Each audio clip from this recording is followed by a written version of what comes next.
Yo soy Luis Alberto Crespo. Yo nací en Carora el 13 de abril de 1941. De la literatura universal, yo elijo, con dificultades, porque son muchas, la Eneida de Virgilio, toda la obra de Marcel Proust de En busca del tiempo perdido, La muerte de Virgilio de Hermann Broch, en cuanto a la poesía y narrativa, pero tengo que también privilegiar a la poesía propiamente de René Char y de Paul Celan. Faltarían otros, podría hablar de Rulfo, sin duda alguna. Podría hablar de Wilhelm Goyen, el gran autor de La Casa del Aliento, como los escritores extranjeros. Y por supuesto Neruda, Vallejo, entre ellos, por supuesto. Y García Márquez de Cien años de soledad. Entre los venezolanos, indudablemente Juan Sánchez Peláez, Ramón Palomares, esencialmente ellos dos, y la poesía amorosa, que es casi toda, de Gustavo Pereira, en la poesía. En la narrativa, Armas Alfonso, Alfredo Armas Alfonso, sin duda alguna es uno de mis grandes autores de la narrativa venezolana, pero no puedo olvidar, canta claro, Rómulo Gallegos y Las hogueras más altas de Adriano González León.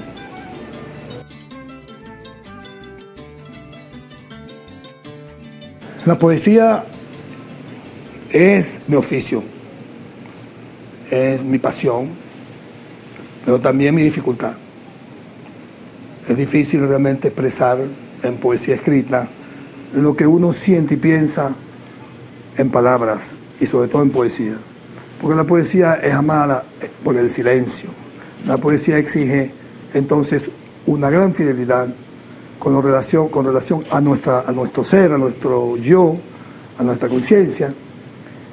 Ella reclama sinceridad en quien expresa poesía. Por lo tanto, ella desconfía de la literatura. Este es mi destino. Es más la dificultad, como decía, que el placer mismo. Cuando termino de escribir algún poema, me siento como extenuado. Y sobre todo, me siento decepcionado, porque nunca es lo que quise decir. Y entonces es necesario insistir, y nadie me lo pide. Es insistir conmigo mismo, porque yo creo que es la vía del conocimiento interior, la vía del conocimiento personal. Y yo creo que es por eso que me busca para que yo siga siendo el que quiere ser en poesía, es decir, el trasunto de mí mismo. Y sobre todo amo la poesía porque me gusta leerla, porque admiro a aquellos que han podido lograr la poesía. Entonces, ser poeta o amar la poesía no es tanto escribirla, sino vivirla, ser para la poesía y al mismo tiempo leer la poesía, amar la lectura de la poesía. Me gusta mucho la frase de muchos poetas, uno de ellos Derek Walcott, que dice que él no hace sino copiar a aquellos poetas que él ama. Cuando escribo poesía no hago sino repetir a mi modo lo que yo he admirado en otros poemas y otros poetas. Yo creo que es verdad. Uno no hace sino glosar la poesía de aquellos que uno admira, pero con una condición, de que tú estés dentro de esa copia, de que tú estés dentro de esa glosa, de que esa referencia que tú haces a los poetas que admiras en tu poesía, por lo tanto, tiene que tener tu ser por dentro, que se vea tu verdadero ser. Tú lo que haces es agregarle al poema que admiras o al poeta que admiras tu ser. Eso yo creo que no es un concepto nuevo, porque ha sido siempre desde antiguo. El hombre no ha hecho sino repetirse a sí mismo, sobre todo en poesía, porque está viendo siempre su destino en la palabra, en el gesto, en el canto, en el teatro, todo lo que significa el hecho poético, que es el gesto, la voz, la música y al mismo tiempo el comportamiento. Entonces la poesía también es un ejercicio ético. Yo creo que todo eso hace de la poesía una de las más altas expresiones del ser humano, sin duda alguna. y al mismo tiempo está la parte religiosa, la parte enigmática. ¿Cuántas veces no hemos sido pájaros? ¿Cuántas veces no hemos querido ser pájaros? O infinito, o gota de rocío, o mar, océano.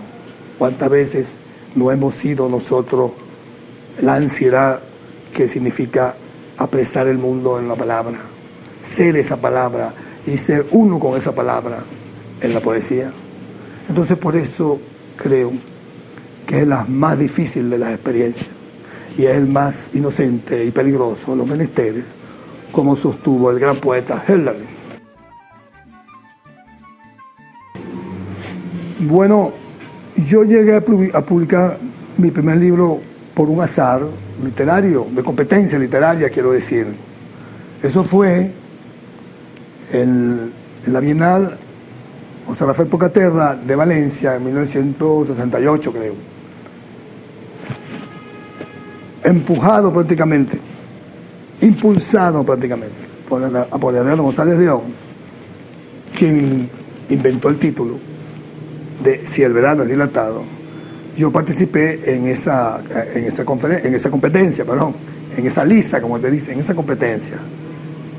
Y bueno, y obtuve una mención importante, junto con Rafael Cadena y Francisco Pérez Perdomo, que fueron los altamente elogiados y galardonados. Yo no era nadie, y por lo tanto eso me llenó de satisfacción. Y Salvador Garmendia, que era director de publicaciones de la ULA, publicó con mucha generosidad este libro, Si el verano es dilatado, que obtuvo esa mención de honor en el concurso de José Rafael Pocaterra de Valencia. Entonces eso, a partir de ese libro yo comienzo a asumir una responsabilidad conmigo mismo y con la poesía hasta hoy. Y me di cuenta de que era todo un camino, de que era toda una ruta, que era toda una línea, no solamente literaria, sino una línea moral, ética. Y entonces en eso estoy desde entonces. Pues así fue como comenzó mi pasión por la poesía.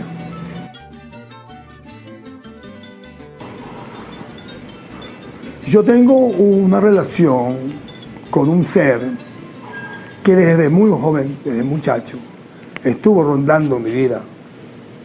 Son los caballos. Yo vengo de una tierra árida, verdad, seca, verdad, de muchas cabras, de espinas, pero también hay caballos, hay ganadería. Y por relaciones familiares, yo estuve siempre cercano a los caballos. Pero fue mi experiencia con el llano venezolano, con el llano, donde viví prácticamente 10 años, cada vez que iba al llano, era una relación con los caballos. Entonces retomé aquella relación de la infancia con los caballos.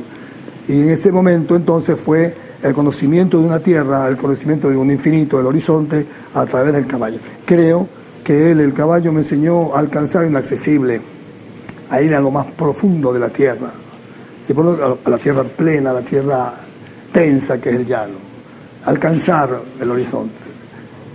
Me sirvió de mucho para estar también conmigo mismo, porque el caballo es el gran cómplice del silencio.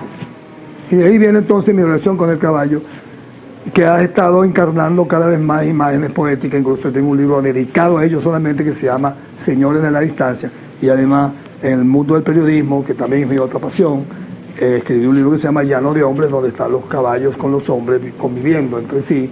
Y por lo tanto, entonces, ven como el caballo forma parte, junto con la tórtola, que es la pequeña paloma que se esconde en los montes espinosos.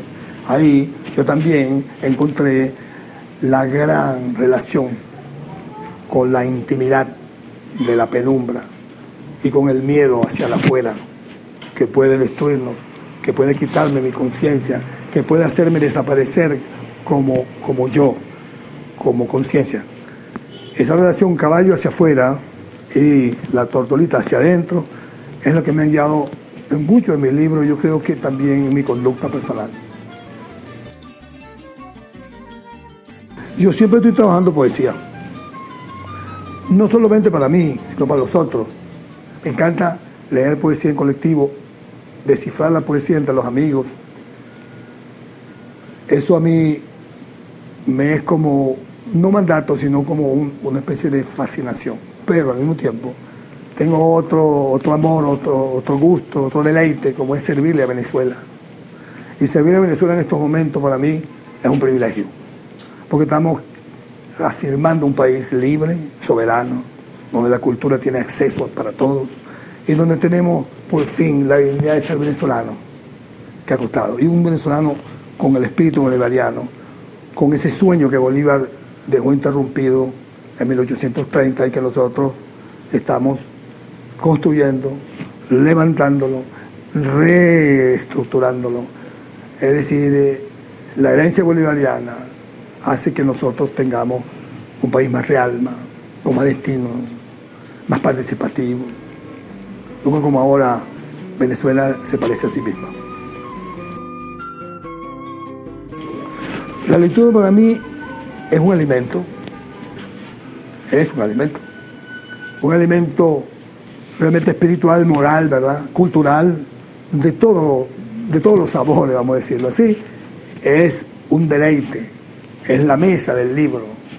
Uno se sienta frente al libro o ante el libro como ante un gran banquete de historia, de ficciones, de imágenes poéticas, de sabiduría, de historia, de memoria y de pensamiento. Y sobre todo es un compañero silencioso. Yo siempre tengo que estar al lado de un libro. Por eso amo las bibliotecas, porque los libros pueden esperar años. Y un día tú lo separas de los demás libros y ese libro dice, por fin te fijaste en mí. Es indudable que esa presencia silenciosa de los libros me hace mucho bien. Yo tengo que estar siempre cercano de los libros, al lado de ellos. Me enseñó eso mi padre, que vivió por muchos años silenciosamente fervoroso de los libros en las habitaciones silenciosas de Carola, cuando Carola era un pueblo silencioso. Cada lunes, para Yossi Sanoja. Este es el Tegretol. Eres gente suya. Te espera en la mesa, pálido como un mendrugo. No hay sino él, salvo tu temblor. Tráele un vaso. Qué callado vive. Qué oriente es su silencio. Qué monje nuestro. Inclina tu cabeza de mártir, ofrécesela. Yo vi un agua, se paró a mirarme. Tenía agua, pero no la entendí. No supe cómo era, ni por qué. En lugar de irse, se perdía y se devolvía porque me olvidaba.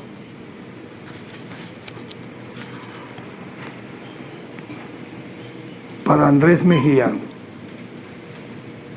¿por qué te detienes en el borde de escribir y de él te retiras? ¿Por qué le temes al abismo de la hoja muerta? El pájaro se cae del canto, pero es siempre lo que cantaba.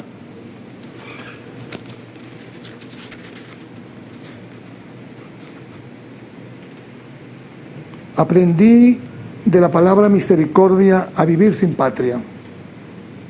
La grieta me libró de toda incertidumbre. Mi maestra fue la llaga oculta. Mi consejera, la pluma caída. El temblor en los labios me enseñó a perdonar. La gota de la lágrima a creer en el hombre. Y el verbo olvidar a tener fe.